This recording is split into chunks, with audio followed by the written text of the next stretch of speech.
नमस्कार, सुबह के 9:30 बज रहे हैं। जी न्यूज पर आपके साथ मैं हूं पूर्णिमा और आज हम आपको एक वीडियो दिखाएंगे और इस वीडियो में पाकिस्तान के पूर्व प्रधानमंत्री जुल्फिकार अली भुट्टो ने पूर्वी पाकिस्तान में रहने वाले बांग्ला लोगों के लिए 6 बार जहन्नुम शब्द का इस्तेमाल किया। ये वीडियो 45 साल पुराना है, लेकिन भारत और बांग्लादेश जैसे पड़ोसियों को लेकर पाकिस्तान की सरकार और उनकी सेना की सोच आज भी बिल्कुल वैसी है। हम आपको आज वो वीडियो दिखाते हैं और पाकिस्तान से बांग्लादेश की आजादी की पूरी कहानी भी बताते हैं।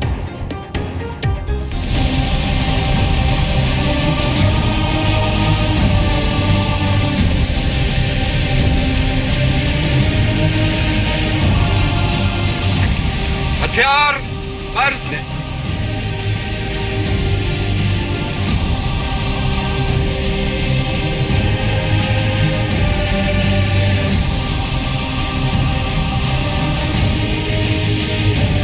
As the general said, this does happen, and so people have to play the game, and I think it is part of the game. We have to accept it.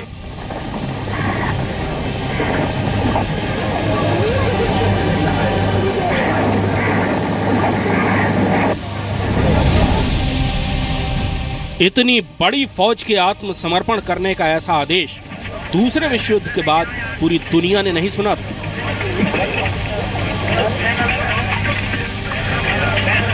Pakistan के 93,000 सैनिकों ने अपने अफसरों के साथ बांग्लादेश की सेना यानी मुक्ति वाहिनी और भारतीय सेना यानी मित्र वाहिनी के सामने 16 दिसंबर 1971 को ढाका रेस कोर्स में हथियार डाल दिए।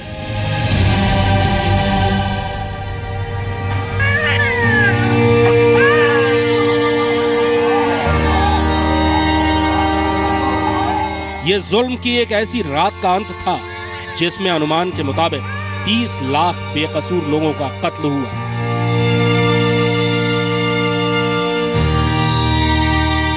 करीब 4 लाख महिलाओं से सुनियोजित ढंग से बलात्कार किया गया और लगभग 1 करोड़ लोगों को अपना घर छोड़ना पड़ा।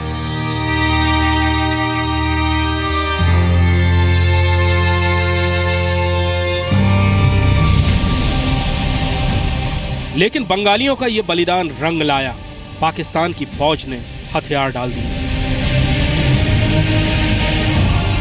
और बंग बंधु के नाम से मशहूर शेख मुजीबुर रहमान को पाकिस्तान की जेल से रिहाई मिली और वो बांग्लादेश के पहले राष्ट्रपति बने।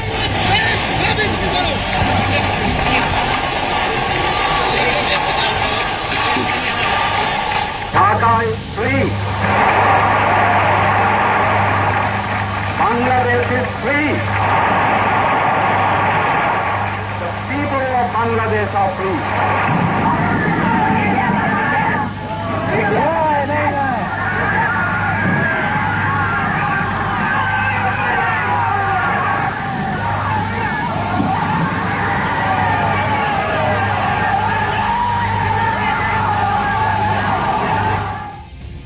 हरे खेत के बीच शहीदों के खून से सुर्ख हुआ सूरज बांग्लादेश का झंडा है। आज इतिहास की ये झलक आपको दिखानी इसलिए जरूरी थी ताकि आप ये समझ सकें कि क्यों पाकिस्तान को न तो फूटी आंख भारत सुहाता है और न ही बांग्लादेश। पाकिस्तानी फौज और आईएसआई आज भी भारत और बांग्लादेश से 1971 की हार का बदला लेने के लिए हाथ पैर मार रहे हैं। ये भारत और बांग्लादेश की सीमा है जो इच्छामती नदी के ठीक बीच से गुजरती है। ये बांग्लादेश का पिलर नंबर 1 है। हम आपको सरहद के दूसरी तरफ इसलिए लाए हैं ताकि आप देख सकें कि भारत और बांग्लादेश के सुरक्षाकर्मी मिलकर किस तरह सरहद की हिफाजत करते हैं। आप ये भी देखेंगे कि बांग्लादेश, जो कि एक बहुत बड़ी सैनिक शक्ति नहीं गिना जाता है, फिर भी भारत और बांग्लादेश की लंबी और पोरस सरहद को, पोरस बाउंड्री को किस तरह से वो लोग सिक्योर करते हैं, उसकी हिफाजत करते हैं ताकि आतंकवादियों का आसानी से बांग्लादेश से भारत में जाना मुमकिन नहीं है। आपको इस रिपोर्ट से पाकिस्तान के झूठ और बहानेबाजी का भी पता लगेगा।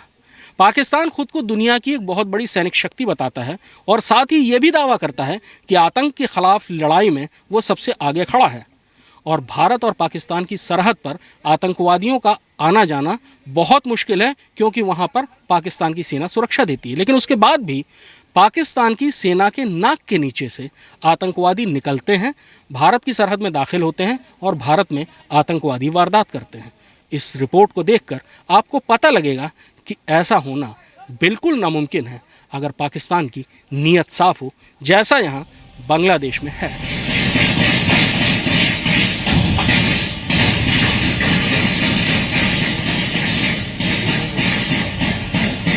1 जुलाई को ढाका के कैफे में हुए हमले के बाद बांग्लादेश की प्रधानमंत्री शेख हसीना ने साफ साफ शब्दों में कहा था कि ये हमले उन जिहादियों ने किए हैं जो देश के सेकुलर ताने बाने को तोड़ना चाहते हैं। এদের ধর্ম, এটাই আমি মনে করি। জঙ্গিবাদ, সন্ত্রাস এর বিরুদ্ধে সবসময় বাংলাদেশের মানুষ সোচ্চার। আমি সবাইকে আহ্বান করব এ ব্যাপারে আরও সোচ্চার হতে, এবং দেশের মানুষকেই যদি দেশের মানুষ যদি সবাই সচেতন হয় এবং এর বিরুদ্ধে রুখে দাঁড়ায়, তাহলে ওই সন্ত্রাসী জঙ্গিবাদের স্থান বাংলাদেশে কোনোদিন হবে না। এবং সরকারের পক্ষ থেকে আমরা এ ব্যাপারে দৃঢ় সংকল্প। बांग्लादेश के सूचना मंत्री हसनुल हक ने यह कहकर सबको चौंका दिया कि आईएसआई ने पिछले 2 साल में 8000 से ज्यादा जिहादियों को ट्रेनिंग देकर वापस बांग्लादेश भेजा है, ताकि वो ब्लॉगर्स, हिंदू पुरोहितों और विदेशियों को निशाना बनाए। इन आतंकवादियों को पहले म्यांमार सीमा पर चिटगांव हिल ट्रैक्स में 15 दिन और उसके बाद पीओके में 3 महीने की ट्रेनिंग दी जाती है। भर्ती के काम के लिए लश्कर तैयबा के बांग्लादेशी फ्रंट फलाए इंसानियत फाउंडेशन का इस्तेमाल किया जाता है।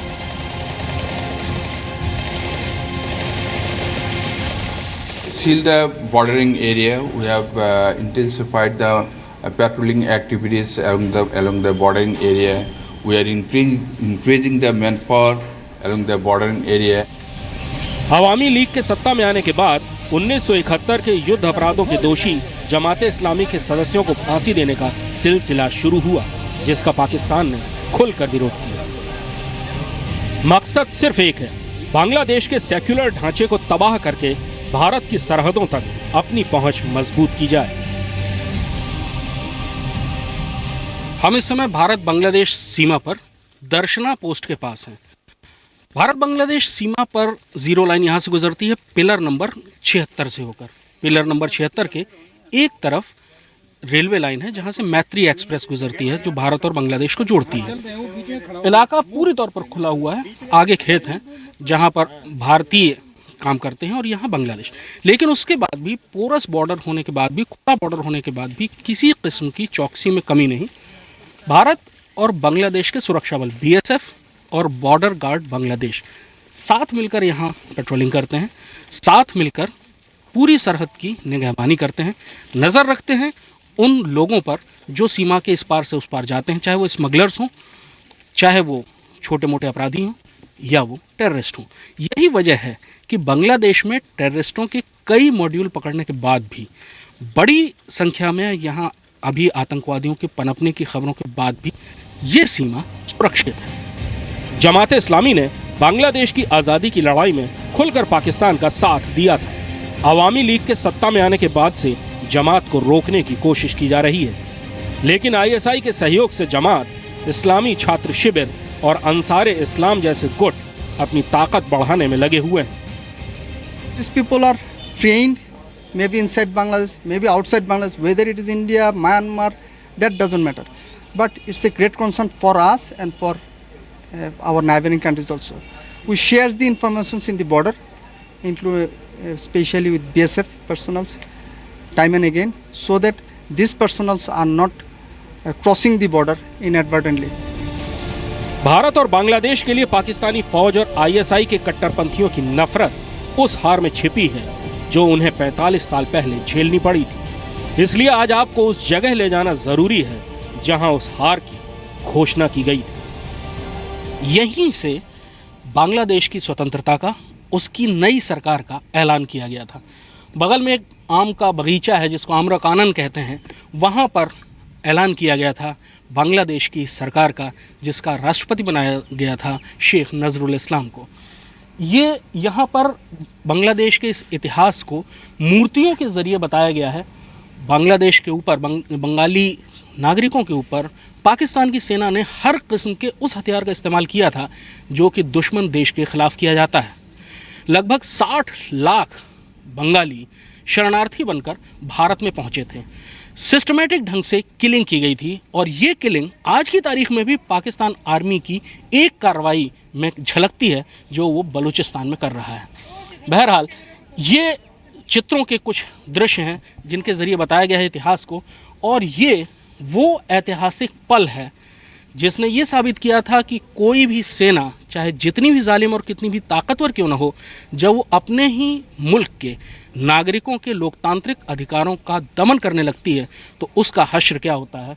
ये भारत की सेना, जिसको उस समय मित्रवाहिनी कहते थे, और बंगालियों की सेना जिसे मुक्तिवाहिनी कहते थे, उसकी सम्मिलित फ़ौजों के सामने पाकिस्तान के लेफ्टिनेंट जनरल A.A.K. नियाज़ी ने हथियार डाले थे।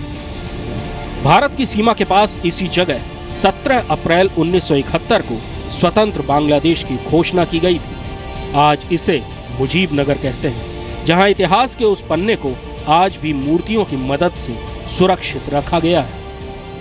So still the feeling of Mitra Bahini is still exist? Yes, we believe that India is a great friend of ours, and here also we always try to keep that relationship with our counterpart, always. So no entry for terrorists from this area? We try to check all. If we get any information, obviously we operate, we intensify our activities so that that doesn't take place, as well as we try to inform our counterpart also if any of this kind of information comes to us. We try to do it in coordination, and sometimes we do it ourselves. Thank you very much colonel Aamir. फिर से बात वही नीयत की है। अगर नीयत साफ़ हो तो बहुत मुश्किल है किसी प्रोफेशनल आर्मी की सिक्योरिटी से गुजर के, उसकी नज़रों के आगे से गुजर के दूसरे देश में आतंकवादी दाखिल हो और वहाँ कोई वारदात करे। कैमरामैन तेज सिंह के साथ कृष्ण मोहन मिश्रा, जी मीडिया, मुजीब नगर, बांग्लादेश।